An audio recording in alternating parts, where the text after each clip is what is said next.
Hey folks, Andy here, and I'm back with some more changes and another screen recording here for you. This one is going to be walking through game design decisions. This is a little bit more if you're interested in the game. You'll still learn a little bit about my Squib process here. I'm not going to be showing you Ruby code, but I'm going to be walking you through just the game design decisions that I've been making. And so maybe that will be interesting to you just to see my process. And here is, so I'll walk you through the Excel sheet, and then I'll walk you through the changes that I've made. So what I've been doing is I've been playtesting. I playtested this a bunch of times last night, a little bit this morning, and still loving the game. And so right now I'm kind of in balance mode, and I'm trying to figure out dominant strategies. And really, I think that my main goal is I want to make every playthrough of this game different. So here is the commit that I just made. So as I showed you in a previous video, I generate, with every change I make to the Excel file, I then make, it automatically outputs it to a text file, and this text file allows me to kind of easily diff, show you what exactly is different. So let me show you what that looks like. So as you can see, I've made a bunch of changes. There are a couple of changes that I wanted to make. Number one, I wanted to rename a couple of the creatures. In looking at the artist that I'm working with on this, or that I want to work with on this, I want to talk to him about possibly reusing some artwork that he did on another project that we never really finished. And it would be nice if we could, because the themes are similar, I'd like to reuse some of the artwork. So I went back over some of his old artwork and came up with names for that would fit this particular game. So just kind of a nice little way to reuse things. Hopefully greases the wheels a little bit, gets us going. So for example, the sewing machine I renamed to the Jacket Wraith, or the curtain ghost became the ugly sweater ghost because he kind of drew this really cool ugly sweater. But if you look, he just drew it as a sweater, but if you look at it, it kind of looks like a ghost the way that it's floating. So anyway, I thought I would kind of make that a little bit easier. Or Sprocket Bats, I changed into a Sprocket Snake because he actually did a rusty bicycle chain that actually, if you look at it a certain way, it looks like a snake. So that way we can just kind of get going on this and saves him a lot of work. All about saving work here around here. Next, as I was playing through, I wanted to make a couple of things that were better. So I made Bolt Rats a little bit more powerful, or sorry, a little bit more valuable if you kill them, because I found that most of the time I was just going with their barter strategy. So what I was trying to do is I was trying to watch for, like, are there barters and builds that I often do a lot more often, and are there creatures that I'm resistant to kill because of economic reasons or what have you. Now, I realize that most people watching this video are going to be, you guys aren't playing this with me. At this point, you could. In my last video, I did post it to GitHub, so you could be downloading this with the rules and doing that, but I imagine most of you will not. So without going into the rules of the game, I'm trying to make every game different, every playthrough a lot different. Now, what that means here is that also means that I have this estimated value. So let me show you in my Excel sheet what that means. So here I have every creature is going to be made of 3 resources: metal, fabric, and oil. And my goal is to make metal the most common, fabric the second most common, and oil the least common. And then after that, there's duct tape. But duct tape, no creatures are made of duct tape because duct tape's not reusable.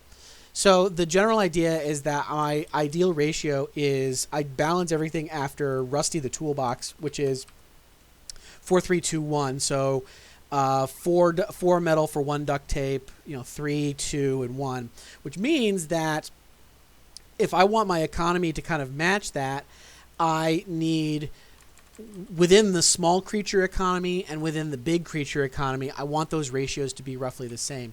So as you can see here, I have a 4-3-2 kind of ideal ratio of 44%, 33%, 22%. So that's kind of the base that I'm looking for.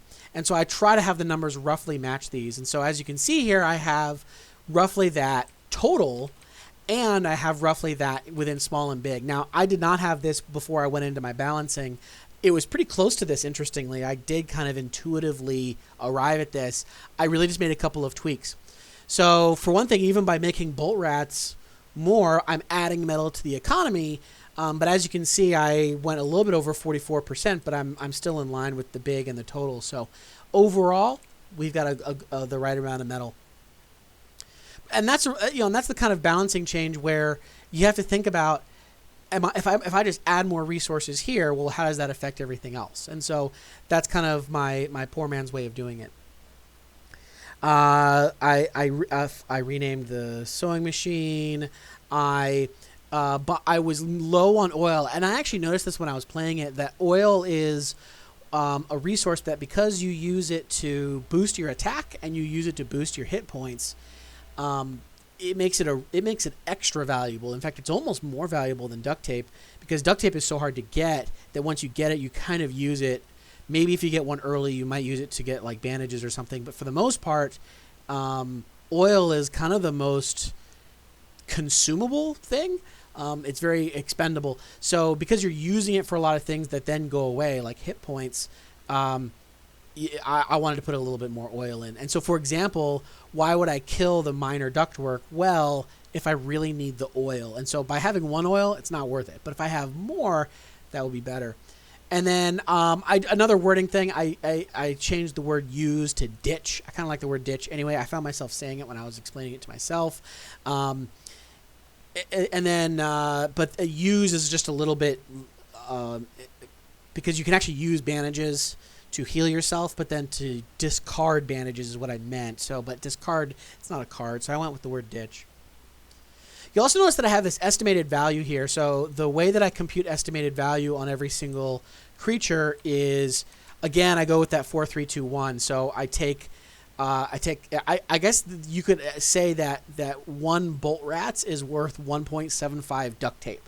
So I kind of normalize everything to duct tape, and so that's kind of how I look at it. So for example, Rusty the Toolbox, if you kill him, he's basically worth 3 duct tape, which is awesome. Now, of course, you in killing Rusty the Toolbox, you've removed a way to get duct tape, and then of course, Rusty the Toolbox gets replaced by the Crusher, and the Crusher is, I think he's my favorite creature. He's such an interesting creature, and he's different, and he's hard, and he kind of ruined some of my games for me. Defeating Rusty the Toolbox was awesome because I got this huge boon in resources, but then in the end I ended up dying because the Crusher was just too difficult to manage, and so I actually provided another path through the Crusher. Anyway. So, yes, that's the economy. The tools, in general, I did not change. I did tweak the bandages a little bit, recover 3 hit points instead of 1. I'm going to try that out just to make it a little bit more valuable. That way, oil is not so expendable all the time. Again, tetanus worms, I switched from fabric to oil just to give oil a little bit more. Again, this brings it more in line. So before, oil was just not as common, and so now it is. And actually, again, that gives you another reason to attack the tetanus worms. See, a lot of times you don't really need fabric. That's the one that I end up with a lot of, and I don't need a lot of it. And it's fine because I can carry a lot because fabric is easy to carry. But by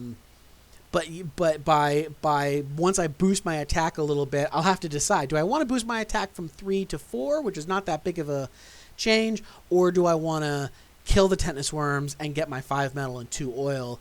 And that 2 oil, if I have bandages or if there's a socket wrench puppy or something, I can heal with that, and that can be super valuable. So that makes that decision more interesting. I'm all about interesting decisions, right? I feel like this whole thing is just kind of deal making and trying to create. When I talk to my wife about these kinds of games, what she likes about them is that it's like shopping with coupons. Like you're trying to figure out how to get the coupons to stack, and you're kind of shopping for their best deals. And so if you make the deals the most interesting, that's what makes the game interesting. Rename, Sprocket Bass, Sprocket Snake, Ditch Tote Bag, Curtain Ghost, Ditch Fireball, Sewing, because these are all renames. And then the last balance change that I made, and again, these are kind of minor tweaks, but they actually are going to have a big deal. You have to remember that this is a nano game, so we only have 7 creatures, and so even one little thing can really make a big change. And at this point, on the last change, I made some pretty big changes. I was thinking about adding an end boss, and I've been playing as if there is an end boss. I'm I'm still working on it. I haven't really made the component for him. But in general, I at this point, I want to start making kind of incremental changes to the balance, because I feel like the game actually is pretty balanced right now. Right now, it actually feels a little hard. Partly because the initial version of this that I made was all about you could always kind of find a way through it. And now that I've really fleshed out the characters, where the characters, each of the creatures have strengths and weaknesses. They are good at giving you metal, but they're not good at giving you anything else or something like that. Then at that point, it becomes not luck, but it becomes about finding the right path through. So the Crusher. So this is kind of an interesting thing. So the Crusher, what I did is I'm trying a new thing here. So the Crusher is I can actually pull up the actual component here. Here's what the PDF currently looks like. And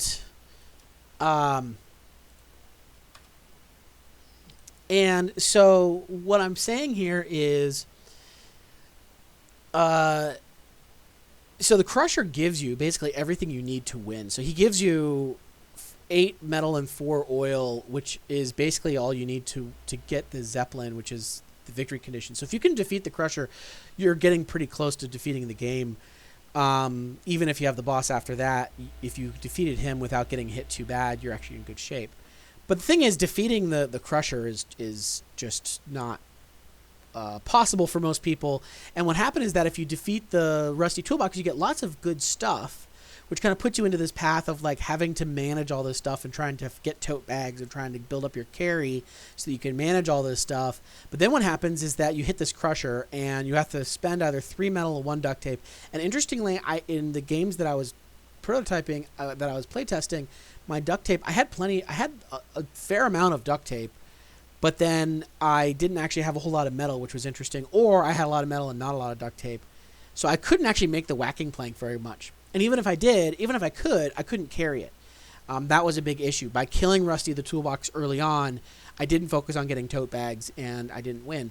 So instead, I did this thing, and I love this thing. This is a very distinct kind of thing. The Crusher will give you 2 duct tape if you can disassemble a tool. Now, monetarily, this is actually a fine deal, because a lot of tools will cost 2 or 3 resources, right? So like a strong magnet costs 2 metal. So essentially, if you have a strong magnet and you were able to carry it to the Crusher, you get 2 duct tape. 2 metal to 2 duct tape, that's a badass deal. But you also lose the strong magnet. You lose that power, and that sets you back. And so you kind of get into this frustrating cycle. Now, while I like having this Crusher, by delaying the game this way, I mean, you're winning economically, but you're losing in terms of power. That's kind of an interesting thing. What I wanted to do is I wanted to allow to say, you know what, maybe you just defeat the Crusher. And when you defeat the Crusher, you get tons of stuff. You basically are on your way to the boss, assuming you have enough duct tape. So maybe that's what you do.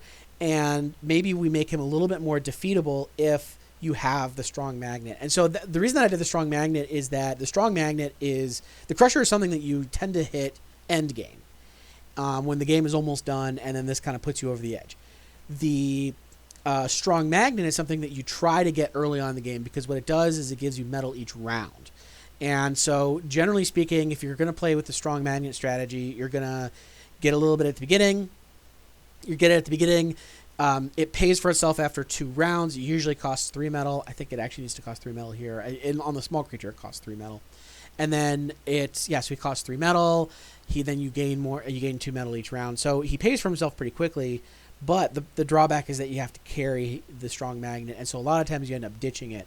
This gives you a reason to hold on to the strong magnet. So that's kind of an interesting thing. I didn't want it to be an insta-kill, so I'm going to try this out. I'm just going to lower the creature's hit points if you have a strong magnet. I'll have to figure out how to get the font to fit in here and all that.